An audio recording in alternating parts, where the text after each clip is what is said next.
Sebelum nonton video ini, please klik tombol subscribe dan klik lonceng. Terima kasih.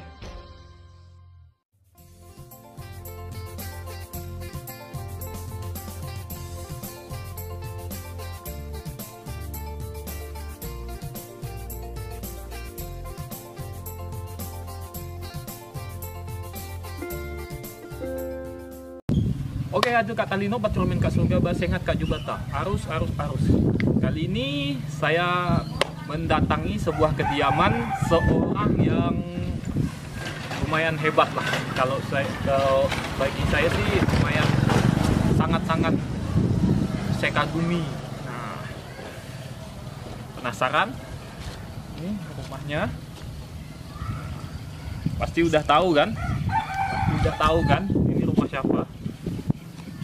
Ayo, ikut. Udah dibuka.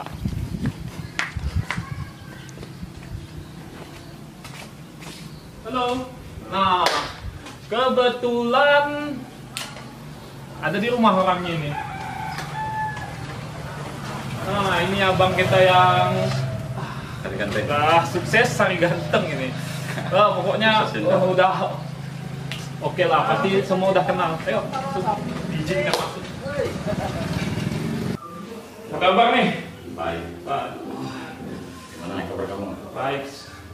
Jadi gini bang, kedatangan sini pengen tanya-tanya gitu. Karena kan bukan hanya saya kan, tapi pasti yang lain juga nih penasaran sih sosoknya kayak gimana sih. Yang kami lihat nih, abang kan memimpin pasukan yang lumayan besar kan, 48.000 udah lumayan besar. Tapi bagi mereka tuh kayaknya orangnya pasti seram dan gimana ya, menakutkan mungkin bagi orang di luar sana yang belum kenal benar sama apa. Tapi kalau saya sih memang udah lama kenal orangnya sih, dari dulu sih memang rendah hati sih dari dulu ya. Gini terus ya. Memang nggak pernah berubah sih dari dulu sampai sekarang. Memang perawakannya memang nggak berubah sih. 40 tahun. 40 tahun. Sudah 40 tahun. Masih muda sih. Nampaknya masih muda. Masih banyak yang mengidolakan. Jadi gini, saya tuh pengen tahu gitu sejarah apapun lah, pokoknya sejarah dari abang nih. Cerita-ceritakanlah, berbagi kan, kita pengennya berbagi gitu sama yang lain agar lebih mengenal, karena tak kenal maka tak sayang. Nah, jadi kita langsung tanya sendiri sama orangnya, karena kan di berita-berita di Facebook, di Instagram dan sosmed yang lain banyak beritakan, orangnya kayak gini, ini sosok Panglima Jilah yang ini, sosok Panglima Jilah yang ini. Nah, jadi sekarang kita langsung cari tahu sama orangnya. Bisa cerita-cerita bang? Bisa. Sedikit. Saya berasal dari sini. Saya lahir dari Ampawah dulu ini, tepatnya di Desa Sambora. Orang tua saya yang perempuan itu berasal dari Sompa, Kampung Sadu. Orang tua saya laki-laki itu dari Sangat Tumila, Senakin di Desa Tampalas. Saya lahir di lereng Bukit Raya. Saya tidak layak lahirnya karena lahirnya di dalam pondok ladang, orang zaman dulu bilang. Dan saya tidak dibungkus dengan lampin seperti orang biasa. Saya dibungkus pakai karung.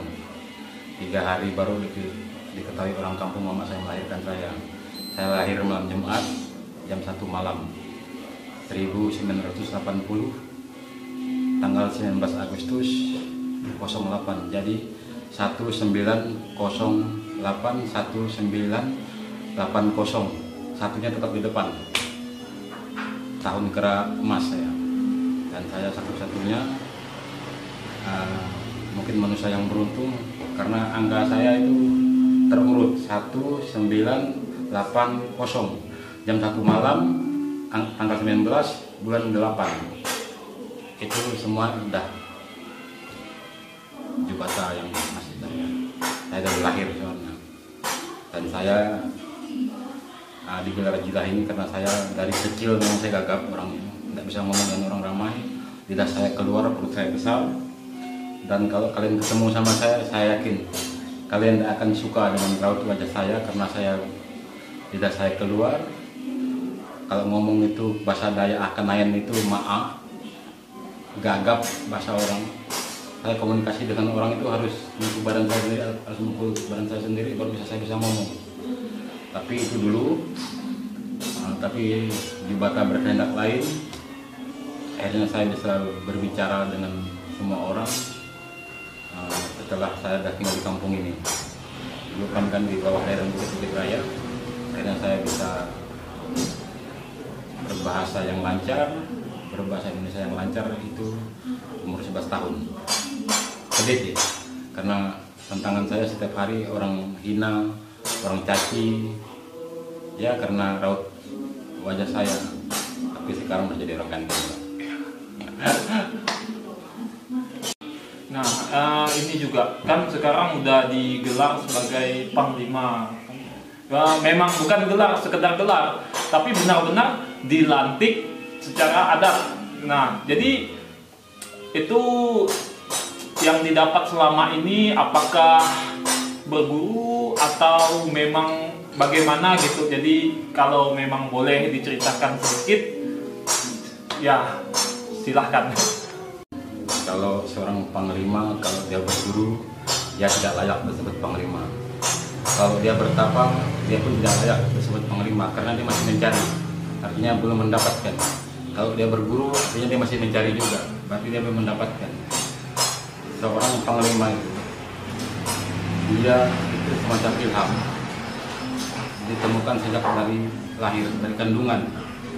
Artinya juga bisa juga karena faktor keturunan.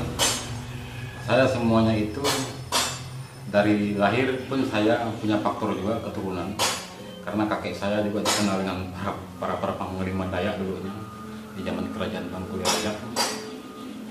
Dan terakhir juga kakek saya digelar Panglima Macan yang terakhir, itu meninggalnya sekitar tahun masih baru ini juga, tahun ini saya tidak ingat. Cuman keturunan lain memang dikenal orang itu sebagai panglima. Saya ini generasi yang ke-9 dari keturunan dari mama saya itu dari Sompa, itu dikenal dengan Panglima Sompa yang bergelar Nek Sompa atau Nek Bandung orang bilang, karena dari Danau Dingin. Saya juga keturunannya Subangki apa segala itu yang di Sompa, keturunan saya juga. Kalau yang di Sangah Tumila, kakek saya digelar dengan Nek Macan, Nek Janggut, Nek Nyaman, semua mereka panglima.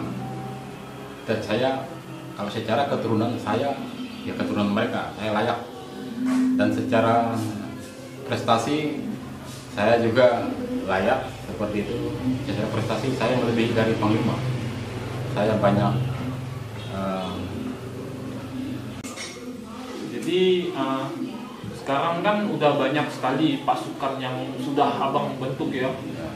Memang sih, saya sih memang sudah tahu perjalanan dari Panglima, dari mulai meniti karir, mulai memang benar-benar iya, memang awalnya memang nggak pernah gitu merasakan oh aku harus ini, tapi memang dari dulu mengalir dan benar-benar demi budaya, demi daya udah.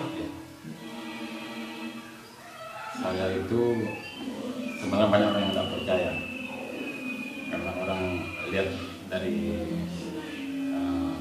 saya lahir kan, orang yang sekolah tinggi aja katanya tidak mampu nyatukan daya. Banyak orang-orang daya yang pintar, yang kaya, banyak duit, tidak ada yang mampu nyatukan daya. Apalagi saya kata segelintir orang sih tidak banyak. Ya hanya bermodalkan panglima, tidak mungkin kata mereka. Tapi di Batam berkehendak lain, saya itu orangnya pantang menyerah. Saya orangnya bulat, gunung, lembah, hutan, lumpur, pedalaman-pedalaman Kalimantan saya datangi hanya untuk sosialisasi tentang adat budaya tradisi orang Dayak. Karena saya lihat zaman ini orang-orang kita lebih suka budaya-budaya luar. Budaya kita budaya yang mendidik supaya kita bisa menjadi orang yang baik, orang yang beradab dan patuh kepada orang tua. Itu pesan-pesan leluhur. Karena kalau kita orang Dayak, kalau sudah adatnya sudah tidak ada, saya yakin orang Dayak juga akan sama dikenal dengan tinggal dongeng, kata orang cerita orang Dayak seperti ini dulu, punya kekuatan, punya kekompakan, makanya kita dikenal dengan rumah betang, rumah panjang. Orang Dayak itu bersatu, gotong royong, rajin, lugu, dan tahu berterima kasih karena mereka selalu mengucapkan syukur kepada Dewata setiap pagi, siang, sore. Itu pasti bakar gaharu itu dibakar untuk menghormati para leluhur, ciri kuak, kasih ucapan syukur karena berkat anugerah kesehatan, rezeki dikasih sama Dewata. Jadi anak-anak sekarang hobinya ngumpul, TikTok, mabuk. Itu terbenak di dalam pikiran saya, bagaimana mengubah orang-orang kita supaya mereka tertarik lagi di adat. Karena zaman sebenarnya boleh berkembang, kita boleh maju, kita boleh kaya, kita boleh pintar, tetapi jati diri identitas kita itu jangan kita buang. Karena apa? Negara ini dibentuk karena ada suku-sukunya. Suku-suku dibentuk karena ada adat budayanya. Kenapa harus kita tinggalkan? Kalau kita meninggalkan adat, berarti kita juga meninggalkan jati diri kita, identitas kita. Itu yang membuat saya bergerak supaya anak-anak muda sekarang itu bisa kembali ke jati dirinya, ke identitasnya. Dulu kan budaya kita dibuang, budaya orang disuruh masuk, hancur, narkoba masuk, mabuk-mabukan, nyuri, segala pokoknya tidak benar lah, hiburan malam. Itu yang membuat batin saya rasanya nangis karena saya juga ditegur sama leluhur, gila, kamu harus berangkat dari rumahmu, kamu harus berjalan di rumahmu, kamu jangan khawatir masalah makan, masalah hidup, masalah rezeki, kami menyertai kamu. Itu kata mereka. Ini mereka ngomong langsung dengan saya, bukan mimpi, langsung datang ke rumah ini. Dan hari itu hujan panas, saya sampai merinding. Teman saya jamkan, waktu itu saya jamkan, saya sempat juga waktu itu mengalami semacam tekanan itu karena punya tugas yang berat.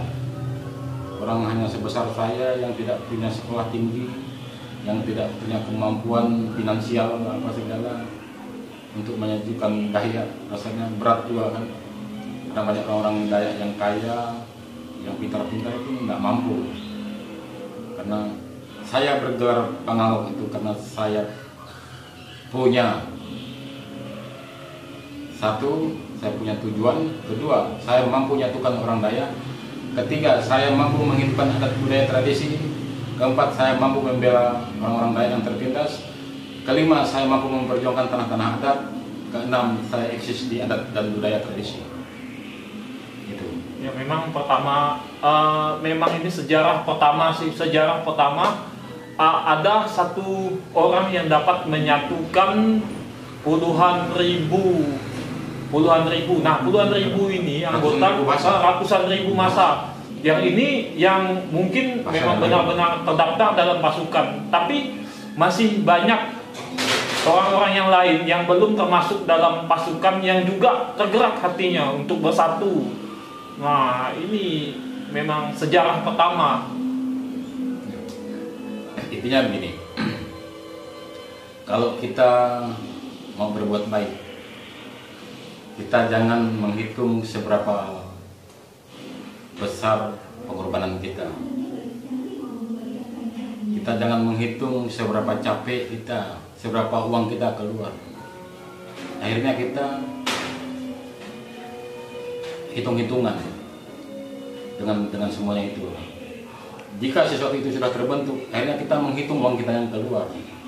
Akhirnya organisasi itu hancur, kacau balau karena uang. Tapi kalau niat kita bukan udang di balik bakwan, niat kita tulus, ikhlas, santai, tenang, saya yakin apapun itu, sesusah apapun kamu, sesakit apapun hidup, saya yakin jembatan itu nggak tidur. Kamu lihat sendiri perjalanan saya, orang ketawain apa segala, orang remehkan, santuy coy. Semua itu sudah diatur oleh jembatan. Saya buktikan kepada orang ramai, saya gila, tidak pernah main-main dengan pembicaraan saya. Oh, apa yang saya katakan lah yang terjadi. Dan saya tidak ada kata mundur dari dulu.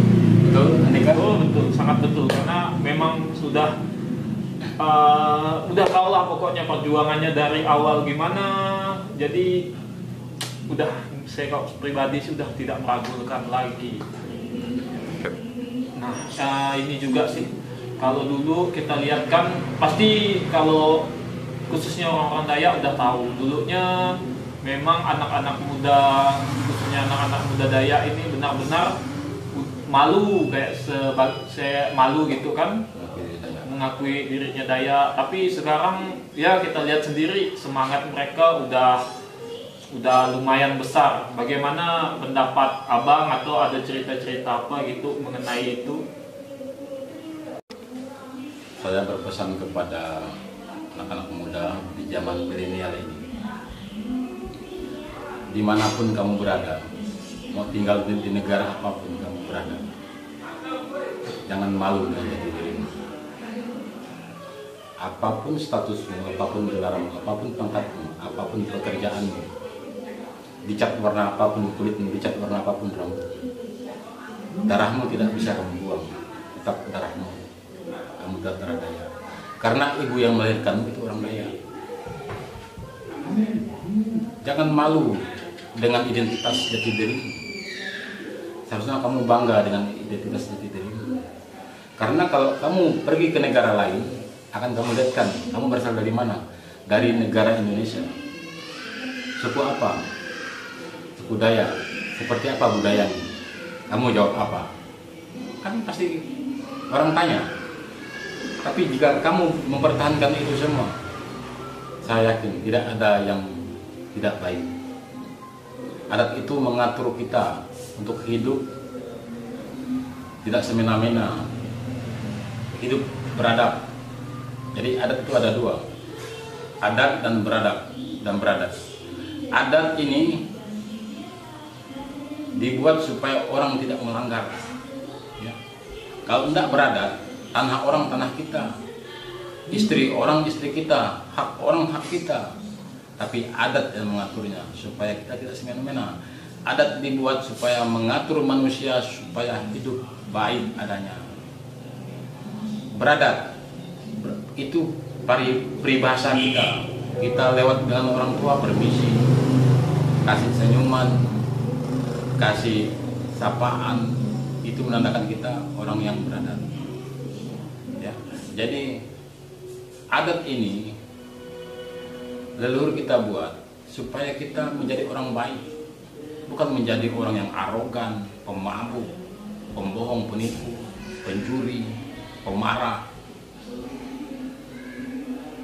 iri hati, dengki, cemburu, serakah. Tetapi adat dibuat supaya manusia hidup lebih baik, gitu ya. Jadi semangat buat yang muda. Jadi kalau kamu punya tujuan untuk mengembangkan adat, saya berpesan,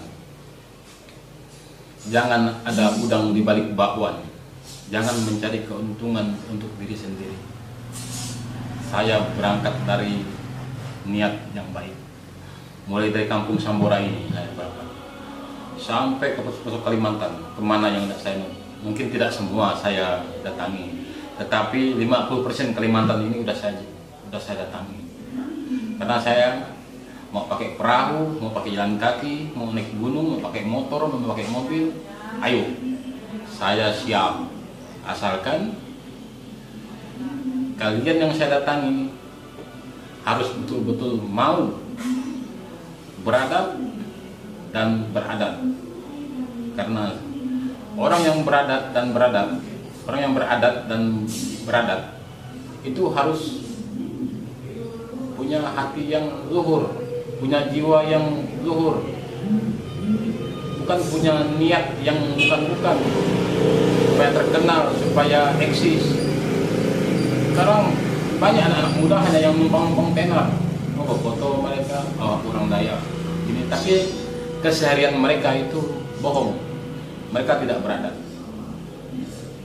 Itu hanya di dunia maya. Tapi saya, kamu kenal lama dengan saya, bukan setahun 2 tahun lagi. Saya mulai dari rumah saya, mulai dari buat rumah, ladang, bersawah, keseharian saya semuanya nggak ada. Mau jalan pergi ke kampung aja, kamu lihat saya nabur beras kuning, mau jalan ke hutan, bersampang saya. Itu keseharian saya. Sampai sekarang ya, Jubata masih saya melindungi saya, sehat. Ya puji Tuhan, apa yang saya dapatkan ini semuanya bukan dengan cara menipu orang, bukan dengan cara ada udang di balik bawang. Saya punya rezeki di lain.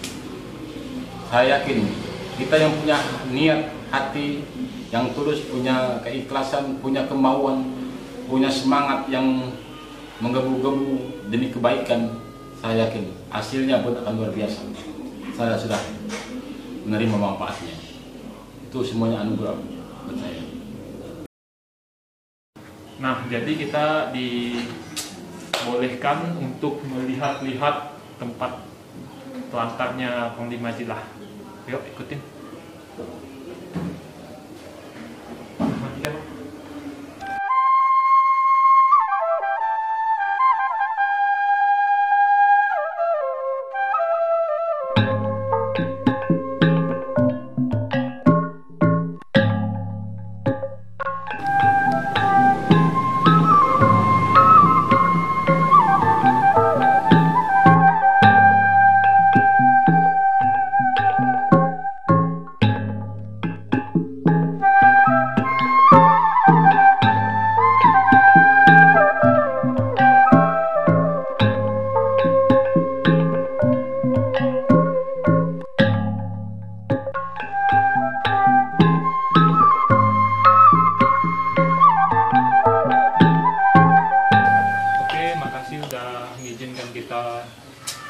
Sampai ke tempat yang sangat-sangat hebatnya tadi.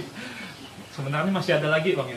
Ada di atas, tapi maaf tidak boleh. Itu juga Panglima saya. Nah, jadi makasih banyak Bang udah dipersilahkan mengunjungi kediaman Abang. Akhir kata, hadir Kak Talino, baju ramin tak saruga, basengat Kak Jubata. arus.